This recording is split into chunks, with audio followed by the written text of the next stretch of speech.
Everyone, ये जी के test series का 81 पार्ट है, 81वां पार्ट है और सबसे पहले 80 पार्ट का 80वें पार्ट का हम उत्तर करते हैं। पहले प्रश्न का उत्तर है हमीदा बानो अकबर की माँ का नाम है और दूसरे प्रश्न का उत्तर है अमरकोट, अकबर का जन्म अमरकोट में हुआ। तीसरे प्रश्न का उत्तर है पुणे से मछलीपट्टनम NH9 है और चौथे प्रश्न का उत्तर है 53, 2011 की जनगणना के अनुसार 53 शहर 10 लाख की जनसंख्या से ऊपर हैं। और पांचवें प्रश्न का उत्तर है सह्याद्री, कोंकण रेल पथ सह्याद्री से गुजरता है। छठे प्रश्न का उत्तर है भूमध्यसागरीय जलवायु, शीतकालीन वर्षा होती है। सातवें प्रश्न का उत्तर है मृत सागर में 238% लवणता है जो जॉर्डन में है। और हालांकि वॉन झील, तुर्की की वॉन झील में सर्वाधिक लवणता 330% है, तो वॉन झील और मृत सागर दूसरे स्थान पे है। आठवें प्रश्न का उत्तर है स्टीफन हेल्स, पादप शरीर क्रिया विज्ञान का जनक है। नौवें प्रश्न का उत्तर है मार्सेलो मेलपीधी, सूक्ष्मदर्शिकीय माइक्रोस्कोप के जनक हैं। 10वें प्रश्न का उत्तर है एंटोनी वॉन लीवेनहॉक, जो माइक्रोब्स या बैक्टीरिया के जन्मदाता हैं। तो चलिए पहला प्रश्न लेते हैं इस पार्ट का। भारत रत्न पुरस्कार की स्थापना कब हुई? दूसरा प्रश्न ध्वनि की तीव्रता किससे मापी जाती है? तीसरा प्रश्न विमानों की ऊंचाई कैसे मापते हैं?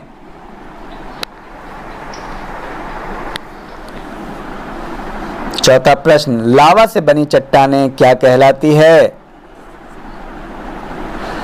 पांचवा प्रश्न जिंदा अवस्था किस धर्म का धार्मिक ग्रंथ है?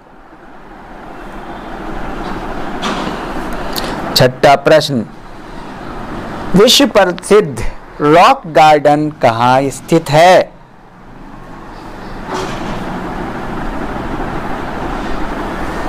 और सातवां प्रश्न भारत भवन कहाँ स्थित है?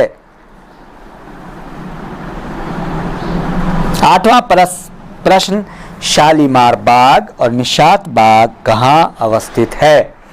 हाँ, तो मैं आपको फिर आपसे वो बात करना चाह रहा हूँ कि जीके की प्रोग्रेस रिपोर्ट आप बताइए, आप हमें फीडबैक दीजिए कि आपने कितना जीके कर लिया है। जीके 1 से 105 कितने दिनों में आप कंप्लीट कर रहे हैं, आपको कितना प्रतिशत याद हो चुका है, ये आप हमें कमेंट बॉक्स में बताइए।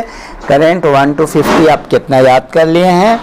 आप इस बात का ख्याल रखें कि आपका एक पॉइंट भी ऐसा ना हो जो आपको नहीं याद हो, आपको हर एक बात याद हो। तो सबसे पहला काम आप करें जीके 1 से 105 को कंप्लीट कीजिए और करेंट को कंप्लीट कीजिए। ये क्यों करना है कंप्लीट औरों से, ये इसमें क्या फ़र्क है? क्योंकि ये साइंटिफिक है, ये लॉजिकल है, ये रैशनल है, ये सिस्टमेटिक है, ये होलिस्टिक है, संपूर्णता लिए हुई है, पूरे सिलेबस को कवर करता है। और किसी भी क्लास का विद्यार्थी चाहे वो कुछ भी करना चाहता है, IAS की, PCS की, SSC की, ग्रुप C की, LT, TT, आर्मी, पुलिस, वो सब, क्योंकि प्रश्न इनसे आते हैं, काफ़ी इनसे प्रश्न पूछते हैं, तो इसलिए सबसे पहला काम आपको ये करना है। चलिए, और 9वां प्रश्न डायमंड हार्बर और सॉल्ट लेक सिटी कहाँ अवस्थित है?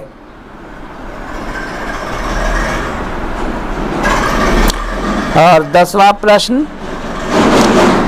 श्री अरविंदो आश्रम कहाँ स्थित है? श्री अरविंदो आश्रम कहाँ स्थित है? तो चलिए, आपका बहुत बेहतरीन परफॉर्मेंस हो रहा है। बस प्रोग्रेस रिपोर्ट पर आप ध्यान रखें। आप पिछली वीडियो जब भी आप कोई काम कर रहे हैं कहीं भी आप लगा दीजिए, आप सुनते रहिए। तो इससे क्या होगा, अगर आपको याद भी है तो याद रहने की जो परसिस्टेंस है वो बहुत लंबी हो जाती है। तो आप बार बार सुने, बार बार रिवीजन करें, ये आपसे आग्रह है। चलिए, थैंक यू।